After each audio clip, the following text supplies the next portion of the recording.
తెలుగు రాష్ట్రాన్ని పరిపాలిస్తున్నటువంటి deputy CM గారు మరి ముఖ్యమంత్రి అయిన నారా చంద్రబాబు నాయుడు గారికి, పవన్ కళ్యాణ్ గారికి నా హృదయపూర్వక ధన్యవాదాలు. సరే, మీ ఇద్దరికి ఈ వీడియో ద్వారా ఒక విన్నపాన్ని తెలియజేద్దామనే ఉద్దేశంతో నేను ఈ వీడియో ద్వారా ముందుకొచ్చాను. సార్, మీరు చక్కగా పరిపాలన చేస్తున్నారు, మంచి మంచి పథకాలు పెట్టి, చాలా సంతోషమే. కానీ ఈ ఆంధ్రాలో మరి క్రైస్తవుల మీద దాడులు జరుగుతూ ఉన్నాయి, మరీ ప్రాముఖ్యంగా సేవకుల మీద దాడులు జరుగుతూ ఉన్నాయి. ఈ సంగతి మీకు కూడా తెలుసని నేను అనుకుంటున్నాను. సార్, మీరిద్దరూ తక్షణమే స్పందించాలి. స్పందించినప్పుడే మాకు న్యాయం జరుగుతుంది.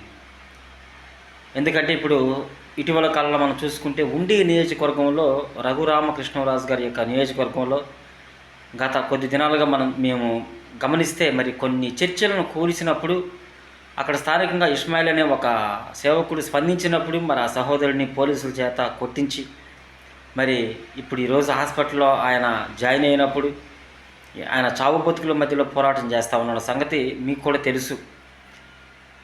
సార్, నేను ఒక మాట అడుగుతాను. ఈ యొక్క ఆంధ్రప్రదేశ్లో ముస్లిమ్స్తో పాటు హైందవులతో పాటు క్రైస్తవులు కూడా ఉన్నారు కదా.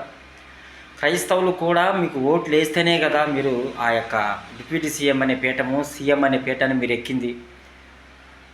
మాకు నిజంగా న్యాయం జరగాలంటే క్రైస్తవుల మీద, సేవకుల మీద, పాస్టర్ల మీద జరిగేటటువంటి దాడులను ఖండించడంతో పాటు, ఆపడంతో పాటు తమ్నేల్లో మీరు చూసినట్లుగా సార్ లలిత్ కుమార్ అనేవాడిని, కరుణాకర్ అనేవాడిని, రాధా మనోహర్ దాస్ అనేవాడిని, మరి గోపి సనాతన సేన అనే ఛానల్ వ్యక్తుల్ని, పల్ల పార్వతి అనే ఆమెని, హమార ప్రసాద్ అనే వ్యక్తిని, ఇంకా చాలామంది ఉన్నారు. వీళ్ళు మేజరు.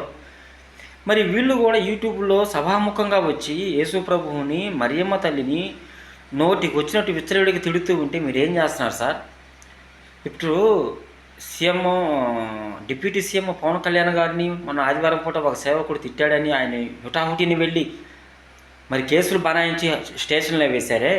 ఇస్మాయిల్ అనే సేవకుని, పాస్టర్ గారిని కొట్టి హాస్పిటల్లో పడేశారే. వాళ్ళు చేసిన తప్పేంటి? వీళ్ళు చేయని తప్పేంటి? ఇలా ఈ మతం మొదలు చేయని తప్పేంటి? ఆ పాస్టర్లో చేసిన తప్పేంటి? సార్, మేము కూడా ఓట్లు వేసాం సార్. మేము కూడా మనుషులమే సార్. మేము ప్రార్థన చేస్తేనే రాజుల కొరకు, అధికారుల కొరకు ప్రార్థన చేయమని మా బైబిల్లో ఉంది. మేము ప్రార్థన చేస్తేనే మీ పరిపాలన, మీ ఆరోగ్యము, ఈ రాష్ట్రము ఒక స్థితిలో ఉంది. అలానే మీరు క్రైస్తవులను ఒక రకంగా, ముస్లిమ్స్ను ఒక రకంగా, మరి హైందవుల్ని ఇంకొక రకంగా మీరు చూసి ఈ విధంగా దాడులు జరుగుతూ ఉంటే ఎట్లా సార్? మాకు న్యాయం కావాలి. ఆ మతోన్మాదులు నేను ఎంతమంది పేర్లు అయితే చెప్పానో వాళ్ళను కూడా మీరు శిక్షించాలి.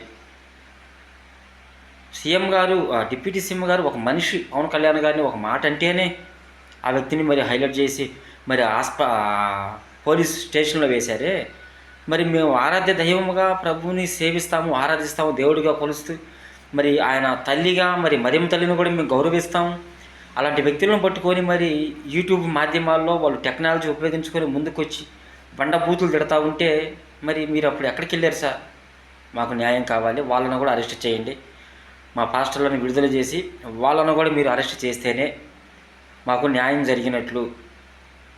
లేదంటే చాలా ఇబ్బందికరమైన పరిస్థితుల్లో వచ్చేటటువంటి అవకాశం ఉంది సార్ భవిష్యత్తులో. ఎందుకంటే మీరు ఇంకా భవిష్యత్తులో మీరు పోటీ చేయాలి. మీరందరూ మరలా ఓట్లు రావాలి అంటే, మరలా క్రైస్తవుల మద్దతు కూడా రావాలి అంటే ఇలాంటి చర్యలు చేస్తే రావు కదా. సో తక్షణమే మీరు చర్య తీసుకొని వాళ్ళను కూడా ఆ మతోన్మాదులు, నేను చెప్పినటువంటి ఐదుగురు ఆ మతోన్మాదులను కూడా మీరు మరి కస్టడీలోకి తీసుకొని వారిని కూడా మీరు శిక్షించి సరిచేయాలని కూడా మరి డిప్యూటీ సీఎం పవన్ కళ్యాణ్ గారికి, సీఎం చంద్రబాబు నాయుడు గారికి ప్రేమపూర్వకంగా ఒక ఆంధ్రాలో ఉన్న ఒక క్రైస్తవ పాస్టర్గా నేను మీకు సభాముఖంగా ఈ వీడియో ద్వారా తెలియజేసుకుంటున్నాను సార్.